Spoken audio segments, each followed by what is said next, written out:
সুপ্রিয় দর্শক, দেখতে পাচ্ছেন কি বৈচিত্র্যময় এই জীবন। আমাদের কেউ হাসপাতালের বেডে শুয়ে বাঁচার জন্য আল্লাহর কাছে আকুতি জানায়। প্রতিটি নিঃশ্বাসে যেন নতুন জীবনের আশায় আবার সেই একই হাসপাতালের সামনে লাশবাহী গাড়ি নিয়ে বসে থাকে। যদি হাসপাতাল থেকে একটি মরদেহ বের হয়, কখন বের হয় ওদের আগ্রহ করে বসে থাকে ঘন্টার পর ঘন্টায়। এই হচ্ছি আমরা মানবজাতি। আমরা কি অদ্ভুত প্রাণী! নেই কোনো ভয়, নেই কোনো সমবেদনা। কিছু শ্রেণীর মানুষ আমরা শুধু বুঝি ব্যবসা, হায় রে আমাদের জীবন।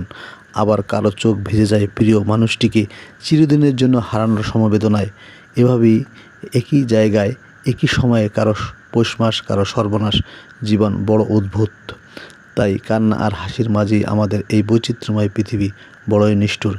সবাই সবার স্বার্থ খোঁজে। এই হচ্ছি আমরা মানবজাতি। সুপ্রিয় দর্শক, অর্থাৎ কারো বাঁচার আশায়, কারো আবার লাশের অপেক্ষায়। এভাবেই চলতে থাকে আমাদের দৈনন্দিন জীবনের। নেই কোনো সমবেদনা, নেই কোনো ভয়। এই হচ্ছি আমরা মানবজাতি। সুপ্রিয় দর্শক, ভিডিওটি যদি ভালো লেগে থাকে তাহলে অন্যকে দেখার সুযোগ করে দেবেন।